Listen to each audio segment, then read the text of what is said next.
Hi guys, welcome to my god gift YouTube channel. ಇವತ್ತು ನಮ್ಮೂರಲ್ಲಿ ತುಂಬಾ ಮಳೆ ಆಗ್ತಾಯಿತ್ತು. ಹಾಗಾಗಿ ಗಾರ್ಡನ್ ಕೆಲಸ ಏನೂ ಮಾಡೋಕ್ಕಾಗಲ್ಲ ಅಂತ ನನ್ನ ಹತ್ರ ಸ್ವೀಟ್ ಮಾಡೋಣ, ಇವತ್ತೊಂದು ಹೋಳಿಗೆ ಮಾಡೋಣ ಅಂತ ಅಂದ್ಕೊಂಡೆ. ಅದಕ್ಕೂ ಮೊದಲು ರಂಗೋಲಿ ಹಾಕೋಣ ಅಂಥೇಳಿ ಒಂದು ದೊಡ್ಡ ರಂಗೋಲಿನೇ ಹಾಕ್ತೆ. ಇವತ್ತು ದಿನ ಚಿಕ್ಕ ಚಿಕ್ಕ ರಂಗೋಲಿ ಹಾಕ್ತಾಯಿದ್ದೆ. 2-3 ಕಲರನ್ನು ತಗೊಂಡು ಮಿಕ್ಸ್ ಮಾಡಿ ಒಂದು ಬ್ಯೂಟಿಫುಲ್ ರಂಗೋಲಿ ಹಾಕೋಣ ಅಂದ್ಕೊಂಡೆ. ಅದಿಷ್ಟು ಹಾಕಾದ್ಮೇಲೆ ಹೋಳಿಗೆ ಮಾಡೋಣ ಅಂತ ಮಾಡಿ ಹೋಳಿಗೆ ಮಾಡೋಕ್ಕೆ ಹೋದೆ. ಹೋಳಿಗೆಗೆ ಫಸ್ಟ್ ನಾನು ಮೈದಾನ ತಗೊಂಡು ಅದಕ್ಕೆ ಸ್ವಲ್ಪ ಅರಿಶಿನ ಪುಡಿ ಹಾಕ್ಕೋಬೇಕು. ಸ್ವಲ್ಪ ಯೆಲ್ಲೋ ಕಲರ್ ಬಂದರೆ ಚೆನ್ನಾಗಿ ಕಾಣುತ್ತಲ್ಲ ಅಂತ. ಆಮೇಲೆ ನೀಟಾಗಿ ಕಲಿಸ್ಕೊಂಡು ಅದನ್ನು ತೆಗೆದಿಟ್ಕೊಬೇಕು. ಆಮೇಲೆ ಬೇಳೆ, ಇದಕ್ಕೆ ಕಡಲೆಬೇಳೆ ಯೂಸ್ ಮಾಡಿದೆ. ಕೆಲವರು ಬೇರೆ ಬೇಳೆನೂ ಹಾಕ್ತಾರೆ. ನಾನು ಬೇಳೆ ಎಷ್ಟಿದೆಯೋ ಅಷ್ಟೇ ಬೆಲ್ಲ ಮತ್ತು ಅಷ್ಟೇ ಮೈದಾ ತಗೊಂಡು ಎಲ್ಲ 1 ಕಿಲೋ ತಗೊಂಡು ಕಲಸಿಟ್ಕೊಂಡೆ.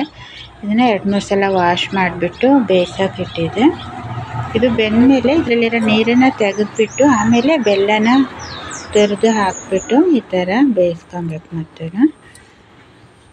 ಆಮೇಲೆ ಮೈದಾನ ಕಲಸಿಟ್ಟಿದ್ದು ಇದಿತ್ತು. ಆಮೇಲೆ ಗ್ರೈಂಡ್ ಮಾಡಿಕೊಂಡೆ, ಆ ಬೇಳೆನ ಗ್ರೈಂಡ್ ಮಾಡ್ಕೊಂಡಿದ್ದು. ಆಮೇಲೆ ಉಂಡೆಗಳನ್ನು ಕಟ್ಟಬೇಕು. ಇದು ಸೇಮ್ ಪ್ರಮಾಣದಲ್ಲೇ ಉಂಡೆಗಳನ್ನು ಕಟ್ಟಿದೆ. ಆಮೇಲೆ ಮೈದಾ ಹಿಟ್ಟನ್ನು ಸ್ವಲ್ಪ ಚಪಾತಿ ಥರ ಸ್ವಲ್ಪನೇ ಇಷ್ಟು ಮಾಡಿಕೊಂಡು ಅದರೊಳಗೆ ಉಂಡೆ ಇಟ್ಟು ಕ್ಲೀನಾಗಿದು ರೌಂಡ್ ಮಾಡಬೇಕು. ಇದೇ ಮೇನ್. ಇದಕ್ಕೆ ನೀಟಾಗಿ ಬಂದಿಲ್ಲ ಅಂದರೆ ಹರಿದೋಗ್ಬಿಡತ್ತೆ. ನಾವು ಲಟ್ಸೋಬೇಕಾದ್ರೆ ಶೇಪ್ ಅಷ್ಟು ಬರಲ್ಲ, ಹರಿದ್ಬಿಡತ್ತೆ. ಈಗ ನೀಟಾಗಿ ಬರಬೇಕು. ಆಮೇಲೆ ಇದನ್ನು ಲಟ್ಟಿಸ್ಬೇಕು. ಒಂದು ಪ್ಲಾಸ್ಟಿಕ್ ಶೀಟಲ್ಲಿ ಎಣ್ಣೆ ಸವರ್ಕೊಂಡು ಅದ್ರ ಮೇಲೆ ಲಟ್ಟಿಸಿದೆ. ಆಮೇಲೆ ಕಾದ ಹಂಚಲ್ಲಿ ಇದನ್ನು ಬೇಯಿಸ್ಕೊಳೋದು 2 ಬದಿನೂ ನೀಟಾಗಿ. ಆಮೇಲೆ ಆಯಿಲ್ ಹಾಕಿದರೆ ಚೆನ್ನಾಗಿರುತ್ತೆ. ಡ್ರೈನೂ ಮಾಡ್ತಾರೆ, ನಾನು ಆಯಿಲ್ ಹಾಕಿದೆ. ಜೊತೆಗೆ ಸ್ವಲ್ಪ ತುಪ್ಪನೂ ಅದಕ್ಕೆ ಹಾಕಿಯೇ ಬೇಯಿಸ್ಕೊತಾ ಇದ್ದೆ. ಏನಕ್ಕಂದರೆ ಅದು ಸ್ವಲ್ಪ ಟೇಸ್ಟು ಚೆನ್ನಾಗಿ ಬರುತ್ತೆ.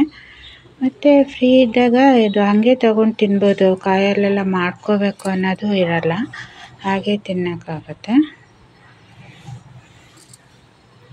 ನಮ್ಮನೇಲಿ ಎಲ್ಲರಿಗೂ ಸಾಮಾನ್ಯ ಹೋಳಿಗೆ ಇಷ್ಟ ಆಗುತ್ತೆ. ಮಾಡಿದರೆ ಎಲ್ಲರೂ ಖುಷಿ ಪಡ್ತಾರೆ.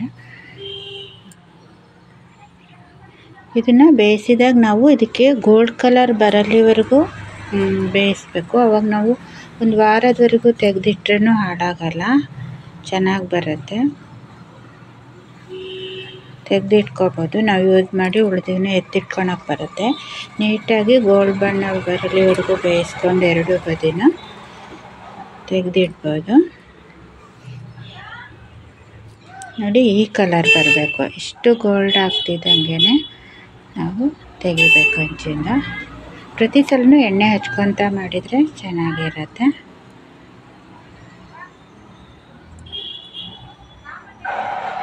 ನೋಡಿ, ಇಷ್ಟು ಹೀಗೆ ನಾನು ಎಲ್ಲ ಹೋಳಿಗೆನೂ ಮಾಡಿ ಅಷ್ಟು ಎಲ್ಲರೂ ಹೋಳಿಗೆನ ಎಂಜಾಯ್ ಮಾಡ್ತಿದ್ವಿ. ವಿಡಿಯೋ ಇಷ್ಟ ಆದರೆ ಸಪೋರ್ಟ್ ಮಾಡಿ. Thank you for watching. Thank you.